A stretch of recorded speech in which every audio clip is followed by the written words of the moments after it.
Well, a wonderful, happy, cloudy Friday to all of you. Today I'm announcing the end of the Lance Jochims custom home builder drama.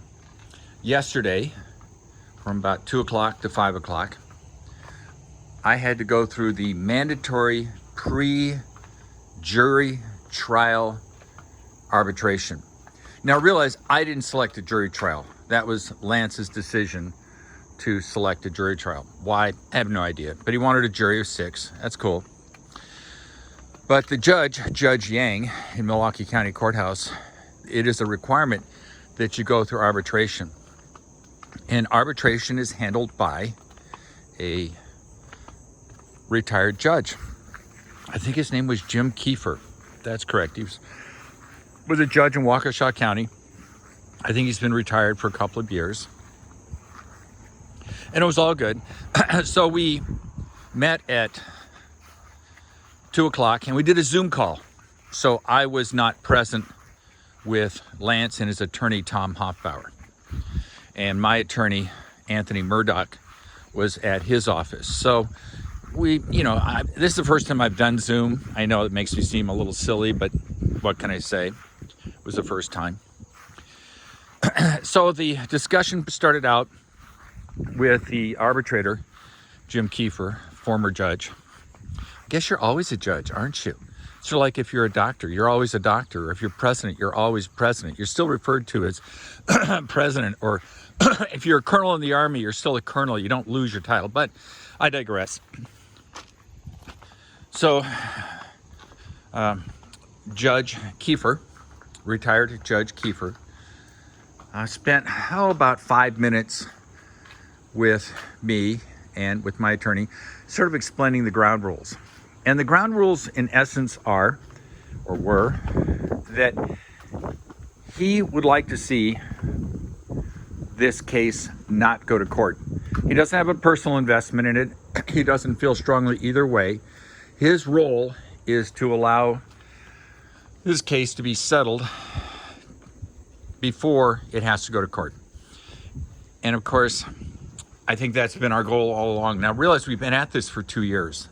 I think Lance filed his lawsuit, in November of 2021. I think that's what it is. So the judge was nice enough, who's the arbitrator, to explain the process. So for the next 3 hours, we would discuss issues. He would go into the Zoom call with Tom Hoffbauer, Attorney Hoffbauer, and Lance Jochims.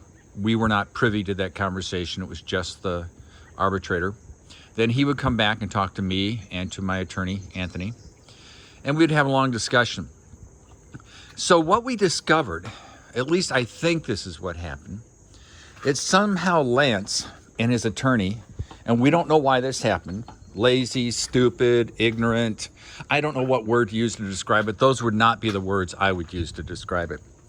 Had somehow, Lance was convinced that he could sue for attorney fees.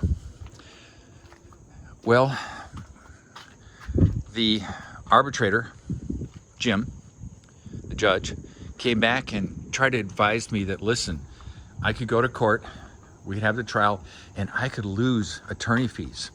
Now, I knew that was wrong. But one thing I've learned is you don't tell someone like a retired judge they're mistaken. That's just a bad idea. It's just a bad idea.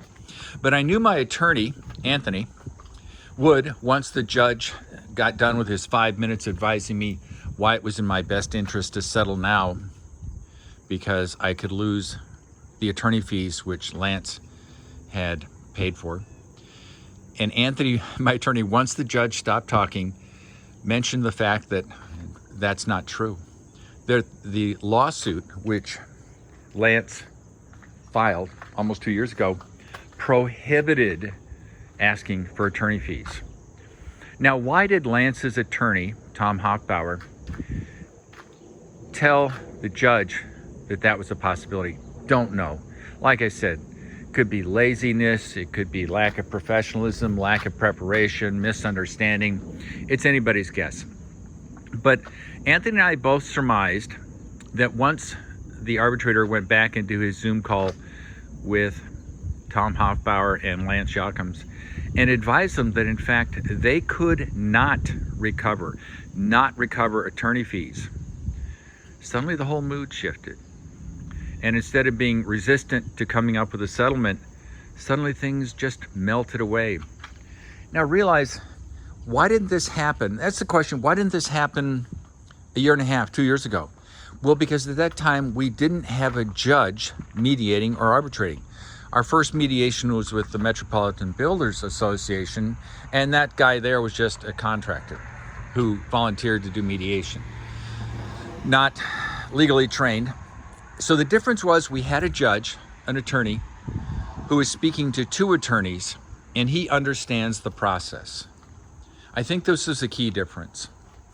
So the judge came back, and you could tell there's a whole difference in tone. Now, to Judge Kiefer's credit, he wanted to see this issue resolved, as did I, as did my attorney. So we went through a process of Lance and his attorney would give us a number, and I think they started out, I think the outstanding balance was like 44 grand. That's the fourth and final payment. And they said they would give me $5,000 and they would take the rest. And so I think I counter offered with, I'll take 43,000 and I'll give them 1,000. So it typical nonsense negotiation. Well, I think it's nonsense. To me, you just do what you're supposed to do. You're reasonable. You get it done. You move on. But that didn't happen. So we went back and forth, and my attorney, Anthony, said on average it takes about 7 negotiations back and forth before you finally come up with a decision. Now that's not my style. Everybody who knows me, that's not my style. So we ended up doing it, and finally realized Lance went from $5,000 to me, and he was going to give me, oh God, I'm trying to remember what it was. Oh, in the high 20s. Don't quote me on that. There's no record of it anyway. It basically turned out to be a 3-to-1 ratio. I got $3 for every dollar he got. And I went, nah. So I went back with 4-to-1. I get $4 for every dollar Lance got. I did that because I knew that if I accepted, no, I'm wrong. It was a 2-to-1. And so we thought, well, we'll offer 3-to-1, but then we knew Lance would want to split the baby in half, do the King Solomon kind of thing. So I said, no, we're going to do 4-to-1. Well, lo and behold, Lance came back and accepted, in essence, 4-to-1. Now, why didn't this happen 2 years ago? I assume it's because Lance was under the false impression that he could sue for legal fees, and he couldn't. So once he learned that, he became very flexible, because Lance, like anybody, is very sensitive to paying $300 an hour for an attorney. It's just the way it is. In fact, just to give you a past story, when we did the initial inspection almost 2 years ago, the walkthrough with his attorney, my attorney, and Lance and myself, Lance ended the review early because it was costing too much money. So that sort of tips you off that Lance was going, oh, and now he was thinking he can get his attorney fees back, so why not push it? Well, once he found out that he couldn't get his attorney fees, man, the whole complexion changed. So the bottom line is that Lance is getting around 11. I'm getting the rest, which is, what, 44 minus 11, which is 33. No, that's not right. You know, I think the problem with this case is that I just don't care anymore. I care enough to pursue it, but I don't care enough anymore, how would I say it, to get into the weeds with the details. I like where I live. The house isn't complete, it isn't done correctly, but I've moved on. And I think that's the key, at least for me, in having been successful in this, is that I just moved on. I've assumed this thing would take years to go. I'm not going to be preoccupied in my life worrying about Lance and the lack of correct citing. It is what it is. It's inevitable. So Janis Joplin once said that freedom's just another word for nothing left to lose. And in my interpretation of that is, that's sort of what happened with me. I didn't have anything to lose. The money was with the title company, the 44 grand. So I had already spent it. And if I got it, great. And if I didn't get it, I've already spent it. And that came through during the arbitration. You could tell that the arbitrator, former Judge Kiefer, had probably not dealt with somebody like me, because it wasn't about the money. It was about the fact that Lance hadn't honored his word. And word is everything to me. If I tell somebody I'm going to do something, I better be dead if I don't follow through with it. You honor your word. If you say you're going to do something, you do it. And that's all the issue was for me. Lance was failing to not only honor his contract with me, but his word. And that's a line in the sand for me. So the bottom line, his issue's been resolved. Only issues now are we have to get the lien waivers signed. We don't know if Lance has paid all the subs. It doesn't really matter. So we're going to get the letter drawn up. We're going to get all the subs. They're going to sign their lien waivers, which will be nice. And then we will have the title company release his payment, which is fine. Now, it is interesting. This was going to be a 3-day trial. And I knew that. And a 3-day trial with expert witnesses probably would go for the range of 20 grand. And I keep coming back to the fact that Lance was under the mistaken belief that he could get his attorney fees. This was the pivotal moment when he finally understood, because there was a judge, a retired judge as arbitrator, sitting in the Zoom call with him saying, listen, you're not going to get your attorney fees. That fantasy needs to disappear today, now, period. So he went from being, he's going to give me $5,000 and he gets the rest of the 44 to almost a complete reversal. So money matters. The other key component to this, which I learned from my mediation almost, a year and a half ago, is that it's best to do your negotiations in the afternoon. Now, why do I say that? If you are in a negotiation, this arbitration for me was supposed to start at 10 in the morning. I had other things to do, so it got pushed back to 2 in the afternoon. So why is late in the afternoon a good technique? Well, it's pretty simple. People are hungry, they're tired, they want to go home, they want to be with their families. That's the bottom line. Use their fatigue, their situation, their hunger as a tool to succeed in getting your way. It worked perfectly, because after 3 hours, I know I wasn't there, but I'm sure Lance was going, oh my God, I just spent $900. I've just spent $1,200. And then Lance discovers that he can't get his attorney fees back. It's late in the afternoon. He has 4 kids. He wants to go home. He's tired. He's hungry. That makes people more vulnerable. And quite frankly, I didn't expect this outcome. I didn't. I just expected Lance to be stubborn without realizing that he was being stubborn for the wrong reason. Like I said 20 times before, he thought he could get his attorney fees. Once he discovered he couldn't get his attorney fees, bada boom, bada bing, problem solved. Now we're waiting for the letter to be written by attorney. We're waiting for everybody to sign it. And hopefully this is the end of the process. Now, I've told you before, I love where I live.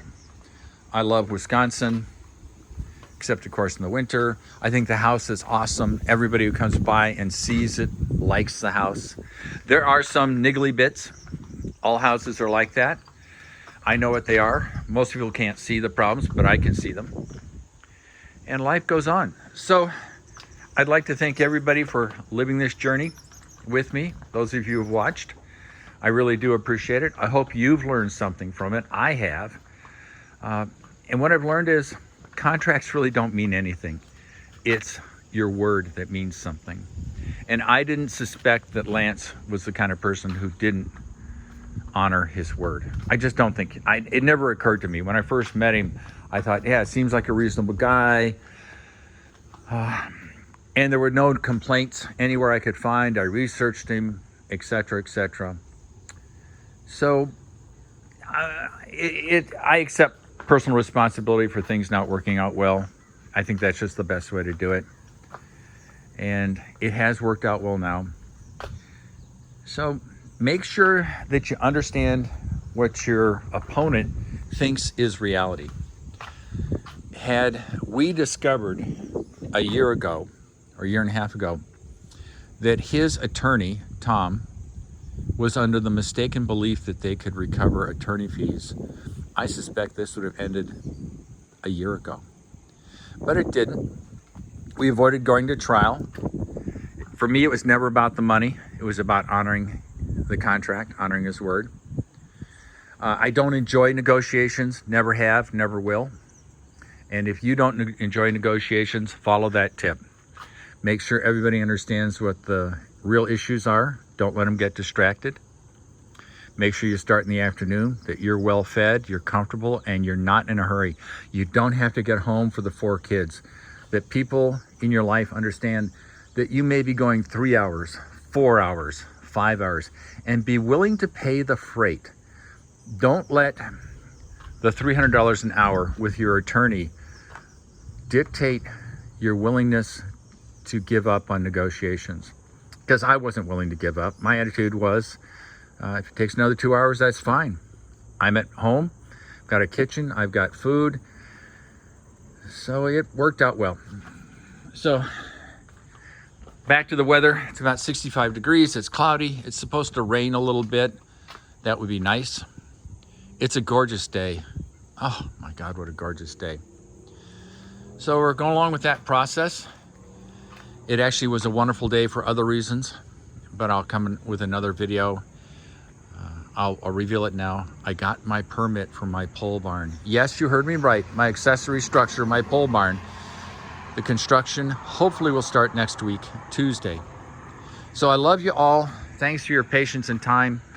I will get a chance to look back at these videos someday and go, oh man, I forgot what it was like. So I love you all. Peace out.